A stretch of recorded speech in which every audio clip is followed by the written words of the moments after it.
Okay, so how am I qualified to lead this whole program of the arts for kids and families? Well, I want to just give you a sense of where I come from. I mean, if I could call myself something grand, it would be like World Arts Enchantress. uh, but a way to talk about where I come from is more like artistic, dyslexic, rebel. Because I was so dyslexic that they would not pass me through any grade. So the only way to have my mother had to get me to the next grade was to put me in a new school. So I ended up being in 13 schools by the time I graduated high school. And that means I had an interesting time seeing every kind of school because I was in alternative schools. I was in schools that were like jail systems. I was in public schools, I was in private schools, I was in whatever school, Montessori, some were wonderful experiences, musical theater schools. But the same problem would be for me in every one of them, which is that I couldn't, when I watched the teacher in front of me, it was like they were speaking Chinese, like they just, no words connected unless they were connected to story, like a whole system of thought. The dyslexic brain is all about connectedness. It's like a network. How we just work with the whole brain all at once.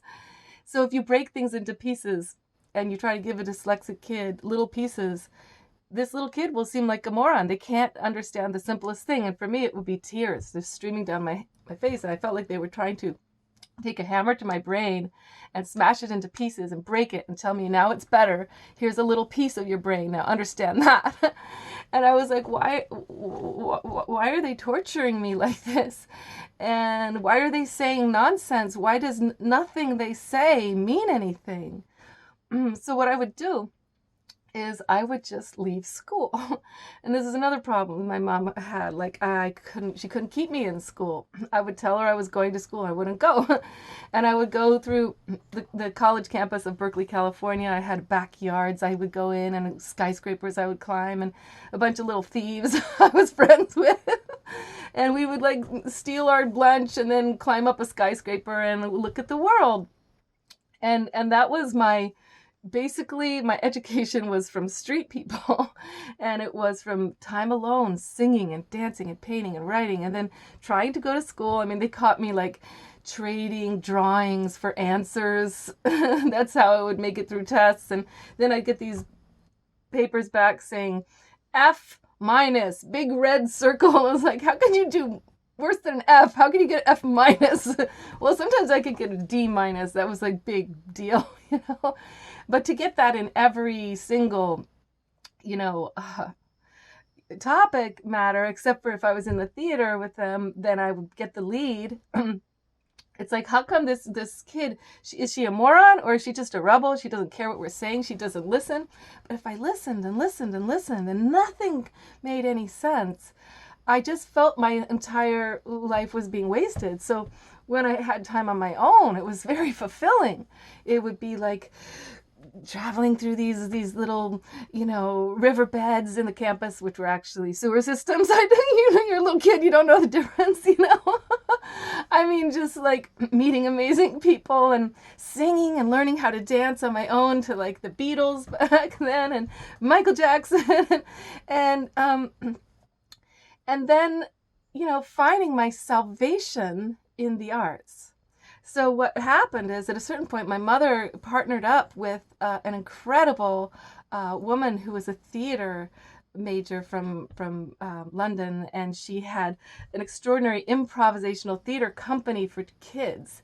And when I got into that company, age 8, it was like it gave me this way to express all of myself through, because she was teaching painting and of murals, the sets, the costumes, the makeup, the lighting, the directing, the staging, the writing of parts, the acting of every kind of part, male, female, tragic, romantic, every part. We played every part. We wrote our own parts. And I was also with her because she and my mother were a team. So I was in the backstory of how she taught it all. So by the time I was 14, I could run a whole theater company. And by the time I was 15, I actually left home and did run a theater company for a private school so that I could pay for my own tuition at a fancy school, a fancy artistic wild school, you know, one of the 13 schools. So what this brings me to is I got to see the worst of the schools from the child's perspective. I got to see the worst of the teachers and the best. I got to be that kid with the disability that was also a gift.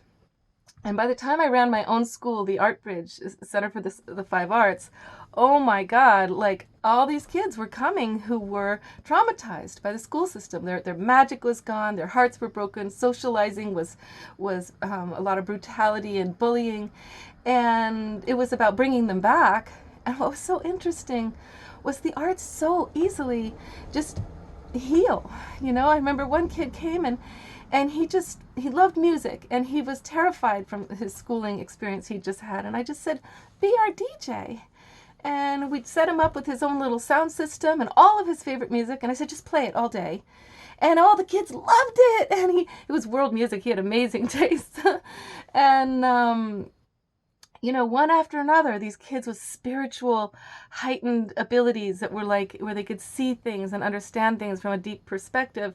If you give them a meaningful puppet show that actually is full of wisdom, of spirituality from a culture that is a deep and ancient culture, they start to heal because the spirit world is talking to them through this world, and it's not divided between the spiritual, meaningful world and the empty, miserable, physical world. You got to connect them, right? And when you do, you connect a child with their meaningful life purpose, which is kids start to feel it very young. So what